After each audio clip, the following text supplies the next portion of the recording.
Welcome into the Draftaholics, where every day is draft day.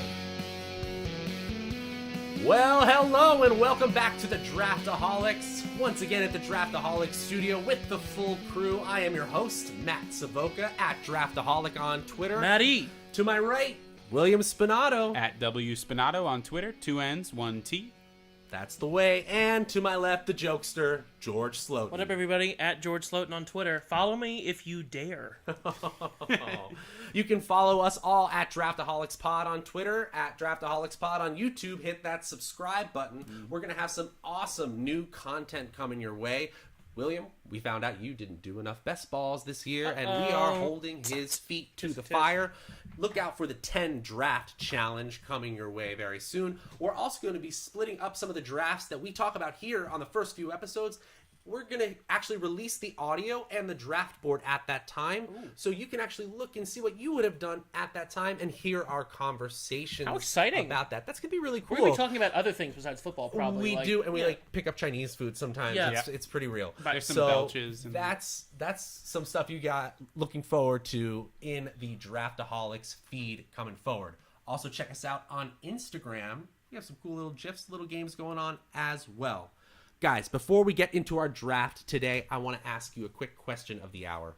Favorite fantasy memory within the last 5-10 years, maybe? A great game from a great player that came out of nowhere, maybe. Mine's going to have to go all the way back to the great 2014 New England Patriots. You know, there was a rumor, Robert Kraft pulled the player aside and said, you're about to have a really great week. There was some people kind of heard about that. That was about the great Jonas Gray. I picked him up off the waiver wire. I think that was before we had a free agent auction budget. It may have been just like regular waiver wire, yep. And I started him. I just took the risk, and he scored 4 touchdowns, over 100 yards. It was an amazing game. The only other player to do that season was Marshawn Lynch, which I found that hard to believe. There were 2 players that scored 4 touchdowns. Incredible. But anyway, it was amazing. Amazing. I remember just 2 years ago, October 10th, 2016, Monday Night Football. Cameron Artis-Payne was getting a spot start for the injured Jonathan Stewart. Yes. The great Cameron. Yes. I needed 18.8 points in my half-point Monday Night league. Football, There was I the last remember player this. left. I needed him to get just over 19 points, and he got me 20.5 points with 85 yards and 2 touchdowns. He's never even come close to those numbers in his career since And then. he probably will not again. He never, probably not. He's still on the roster. Incredible. He's still on the roster. I guess he he's can getting happen. paid. He Yeah, but probably, he's not a 20-point guy. Yeah, he probably has a nice shoe collection or something. He's made a lot of money. This could be Cameron Artis-Payne's year. You never know. You never know. I'm going to have to ask Matty. Matty's never really been good with spot starts. Oh, but no. I do know that he's had a few childhood memories that have really influenced his fantasy football career. Real Does life it have football? anything to do with maybe this Deion Sanders Look at this jersey? Washington Deion. It was only around for a year, but I grew up in Washington, D.C. Oh. We could not have been more thrilled to get Deion Sanders for what turned out to be, I believe, a playoff early that went 8-8. So you don't see that every year. Oh, yes. He was actually pretty electrifying from the return game, battled some injuries, but it was that era of teams with, I think it was Darryl Green and Deion Sanders on the same team. man. So that's like an early little memory that I've got going on. Can you fit in that right now, you think? I don't think you want to see what I look like I in could, that. yeah. All right. We're going to be right back with our draft. Stay tuned. Here's a word from our sponsors. Welcome back to the Draftaholics. All right, folks, we are in another draft.com draft. We're queuing them up. It's August. We love it. Best ball time, baby. That's half PPR. That's 2 running backs. That's 3 wide receivers. That's a quarterback. That's a tight end. That's a flex. That's 10 bench spots. That's best ball. They take your best lineup every week. And that's some awesome dance moves by my co-host. Okay, we were lucky enough to get the 5 pick. That's Antonio Brown time. Yeah, it is. Easy peasy. Some Locked people are and saying loaded. Kamara. No. No.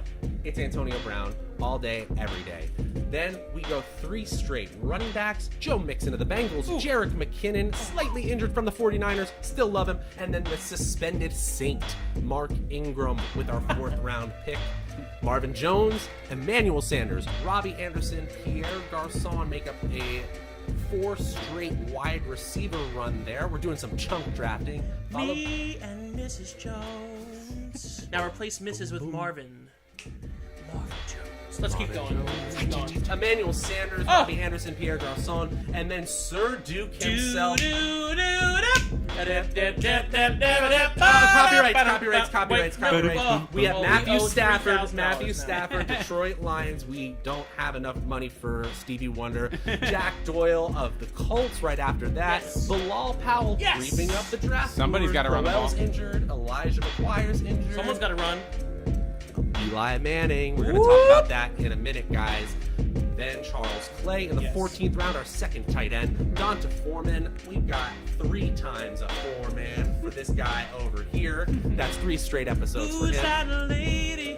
Well, speaking of world-class music, we've got 2 straight Taylors. We're feeling pretty swift on that. Oh, so Tyrod and Taywan are all about our 16th and 17th round pick, followed by the 3rd round rookie for the New Orleans Saints, Traquan Smith. Didn't he just go 4 for 48 yards in that preseason 1 game? I think he's going to be the real deal. Ooh, I know there's tasty. Ted Ginn. I know there's Michael Thomas. I know there is Cameron Meredith.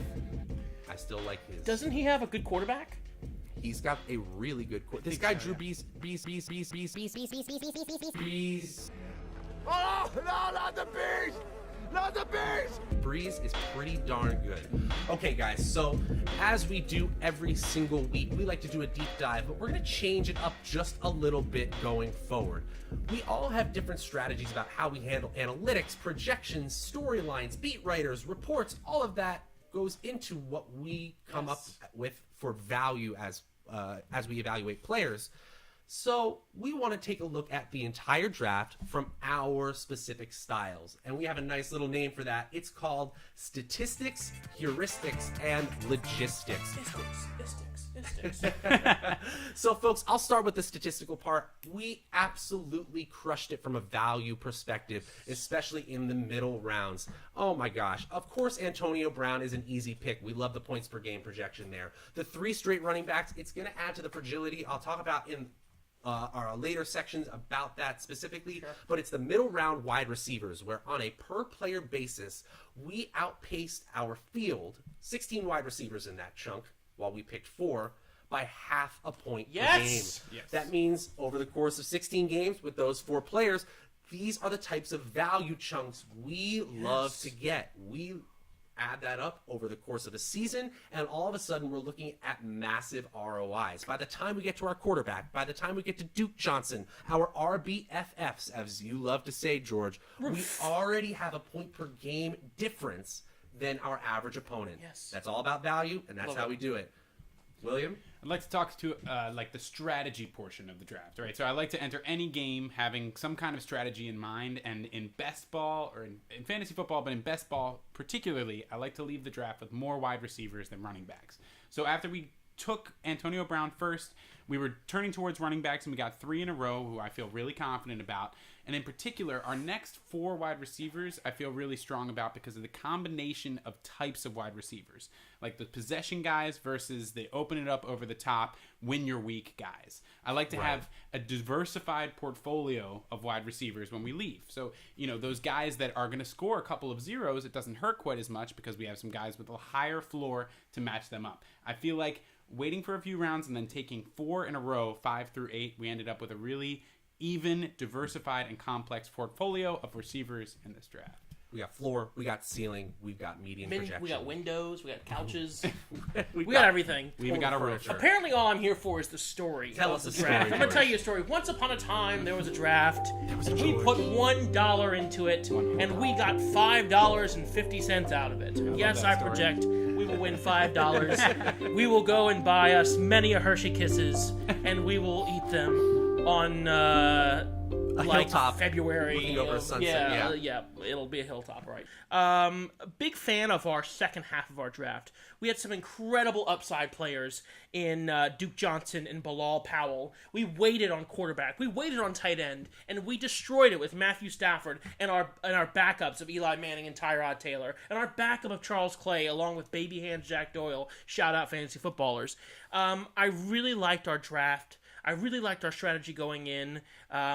We have some incredible upside on the second half, And especially in the running back category, we started off with 3 exceptional running back ones, and we bolstered it with some guys with some incredible PPR upside, and I'm super excited to cash in a couple months. We zagged so effectively. Couldn't have said it better.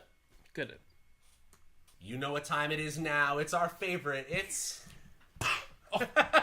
Defense? It's the Quick shots. Draftaholics Quick Shots. Hey. First off, favorite pick. Mine is Marvin Jones of the Detroit Lions. Marvin Jones was number 7 in terms of QB rating when targeted. Matt Stafford was extremely effective when he was targeting Marvin Jones. Over 425 career targets for Marvin Jones. His racer, that's total receiving yards over air yards, has been greater than or equal to league average on all routes, 7 to 35 yards. Whoa. That's over 75% of his routes run. He was number 6 in terms of points per target. And if you look at air yards per game, here are the company that are around Marvin Jones.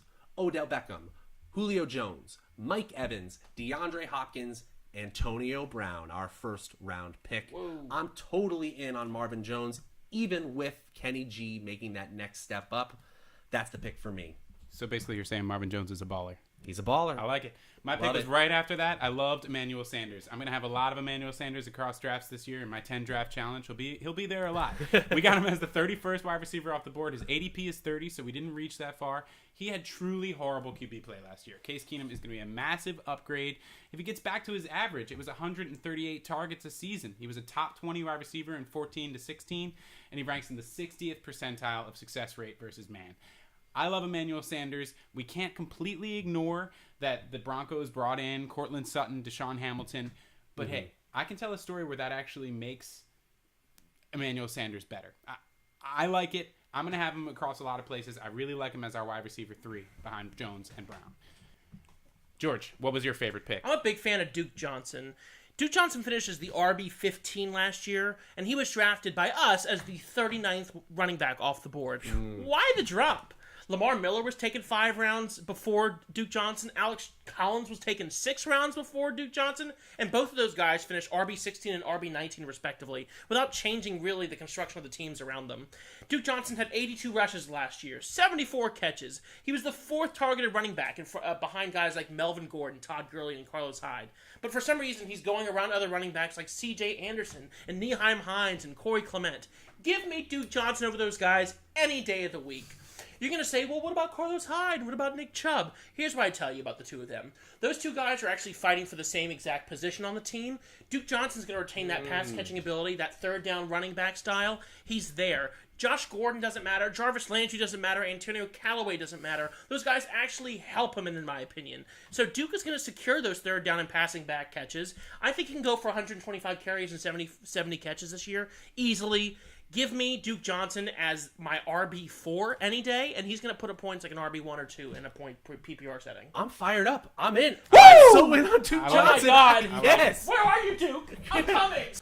I'm not one for taking people that are suspended for the first quarter of the season, but Matt Savoca somehow convinced me and William to take Mark Ingram in the 4th round. Do tell! All right, I got to defend this pick. I am the one who orchestrated this pick here.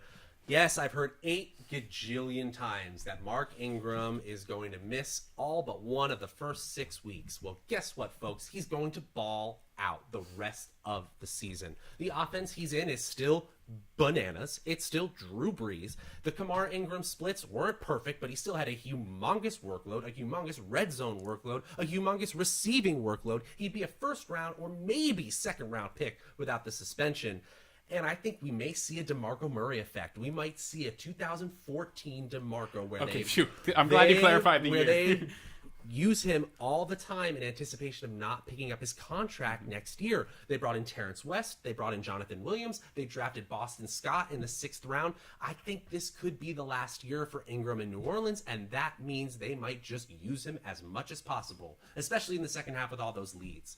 Now, I looked at the draft board, and I just could not get behind the Robbie Anderson pick. William was gushing about it. I'm sure we'll play it for the people, but tell me why this pick is great. Yeah, here, I can defend Robbie Anderson. Sure, he's got the off-the-field issues with the reckless driving. We're just waiting on the NFL's decision. He could be suspended this year, but that might not even happen until next year. Maybe he's just not a good driver.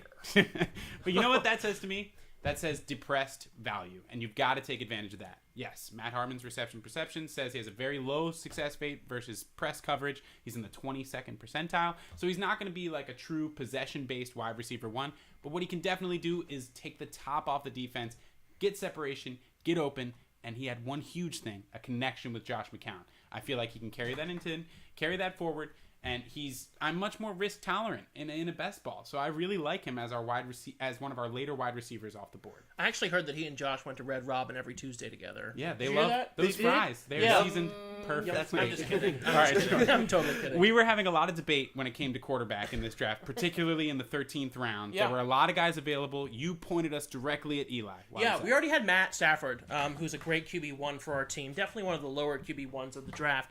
But I took Eli Manning. He was the 21st quarterback off of the board. He finishes the QB23 last year without Saquon, without Odell, and without really Sterling Shepard for most of the year. Over the past 20 years, there's only been one quarterback who's finished outside of the top 14 that also bolstered a RB1, a wide receiver 1, and a tight end 1. You mean to tell me that Saquon, Evan Ingram, and Odell Beckham won't fit those molds by the end of the year bearing health? You're crazy.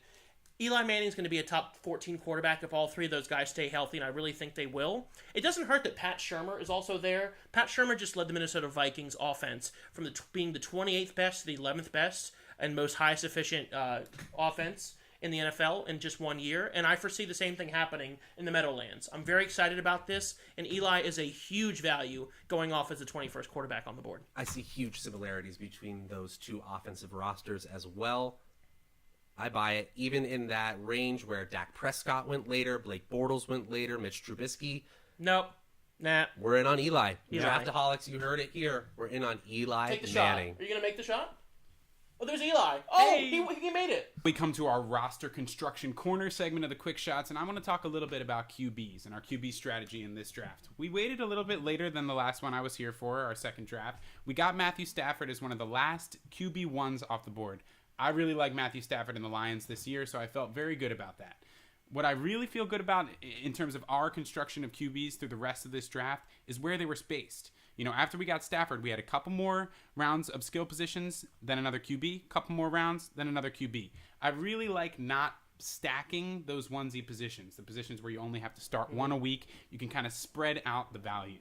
You know, we waited 2 more rounds, and then we ended up getting a very consistent option, I think, in Eli Manning. We're talking about this change that's coming to the Giants, and I think the person that's going to benefit the most is the quarterback. You know, you can't exactly project how each of these new weapons is going to do, so why not just put your chips on the quarterback?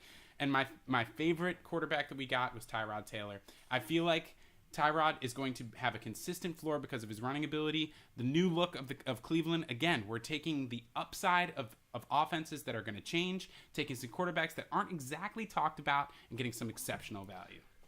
So, George, what was the part of the draft that you focused on for our roster construction corner? So we took 3 running backs in the first 4 rounds with stellar floors. We then took 4 straight wide receivers. So we missed the QB window and we missed the elite tight end window. So I knew that we needed to get that somewhere in the middle rounds, and we took them in rounds 9 and 11, respectively.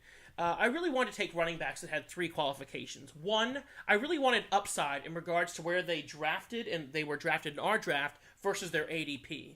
I also wanted running backs that fit well into the passing game for their respective team, especially in a half-point PPR bonus league. And I wasn't looking for any legitimate handcuffs at this point, like Austin Eckler, Spencer Ware, or TJ Yeldon, where something big or catastrophic would have need to have happened for the RB1 on each team in order for them to make a real presence. We were the 11th team out of 12 to take a tight end, so we were really looking for some upside. Jack Doyle fit that bill perfectly. He finishes the tight end 8 last year, and were he not to have had 1 week off with a concussion, he would have been the tight end 6. That would have made him better than Kyle Rudolph, tied with Delaney Walker, and only 0.3 of a point less than Evan Ingram points per game. Duke Johnson also finishes the running back 15. So if we're taking him in the 9th, 10th, 11th round, that's incredible value being drafted as the 40th running back off our board. Those really helped us lead into the final rounds of the draft, and I was really happy with that part of our construction. Matt? I loved the asymmetry that we had between 5 running backs and 7 wide receivers. William hinted at it a little bit earlier that he likes to have more wide receivers than running backs in a best ball format. But even when you look at the first few rounds, after Antonio Brown, we take 3 straight running backs, which gives us what I would call a modified hyperfragile approach. If you don't know about hyperfragility, look up the article. It's Mike Beers, a fantasy analyst, I believe from Roto Grinders. It focuses on RB upside specifically in the early rounds. He talked about in the first 3 rounds, we took Antonio, and then we do 3 running backs, but then we wait completely until the risk has almost completely subsided. It never truly does with running back. Once we're taking Duke Johnson and Bilal Powell and Donta Foreman, the risk is entirely different. The upside outweighs the risk. So I love the way that we ended up with so much upside in the wide receiver position, including 2 of my favorites, Taywan Taylor and Traquan Smith. It's a great way to modify the hyperfragile approach, which was originally created for PPR MFL 10 leagues, to our roster and scoring format of half PPR. Really happy with how that turned out. What's the article called? Hyperfragility. Which happens to be the same exact nickname that I had in middle school. I thought that was hyperflacidity. All right, guys. So now we're on to our last section of quick shots. Totally sniped. I feel like that this time it was Evan Ingram. You know, we were getting to the second round. I was feeling really good about taking Gronk again. He always wants Gronk. You know, I just feel good about that. But I also feel good about getting one of those tight end ones later in the draft. So when it came around to the 8th round, I was really feeling Evan Ingram. 1 pick before us, he got taken. Yeah, that was the only one who I felt would have made me feel like all warm and fuzzy inside. Your breakdown about Doyle and Clay really helped me feel a little bit better, but thanks, Matt. There's downside there with Ebron coming in. Charles Clay might just be in a historically bad situation. Do you feel like there was much we lost there with Evan Ingram? Absolutely not. Here's the thing. All right. I got so upset about that. No, I really think Evan Ingram's extremely talented, and he's obviously going to have some incredible weeks this year, and maybe an incredible season overall. He's got some exceptional tight end potential to be a tight end 1, 2, or 3 for sure. But when I was looking at the numbers, there's some weeks when Evan Ingram really didn't show up, and I think part of that has to do with his rapport with Eli Manning early on in his rookie career, as well as that it's the tight end position. Week 5, his stat line was 0-0-0. You know, week 11, his stat line was 1 catch for 9 yards. Week 12, 3 catches for 18 yards. Week 16, 1 catch for 12 yards. That's not the numbers that you really want out of an elite tight end. So in my opinion, I'd rather wait those 3 or 4 more rounds and pick a Jack Doyle, a George Kittle, a Vance McDonald, and shoot for the stars with one of those guys who will provide you some of the same weeks Evan Ingram has. And I'd rather take someone like a Pierre Garçon in the 6th round. Right, and so when you at the end of the year, when you look at tight end 1 weeks, ours has the same number of weeks than Evan Ingram. We might have lost a few points here or there, but not much overall. Folks, this is the kind of stuff you look for every single week. Of course, we are in the heat of preseason best ball. Hot. We are all over these best ball drafts, and of course, we're going to have more for you. Please keep watching those preseason games. Get as much out of those games. There's a lot you can learn. We'll be with you next week, though. I'm Matt Savoca at Draftaholic. To my right, of course, William Spinato. At W Spinato on Twitter. 2 N's, 1 T. And to my left, at George Slotin. Glad to be here as jokester extraordinaire. We'll catch you so soon. William, don't forget about those 10 drafts you got to do. At Draftaholics Pod on Twitter. At Draftaholics Pod on Instagram. Folks, we'll see you next week. So, bye. Bye. Thanks for watching the Draftaholics, where you're only as good as your last pick.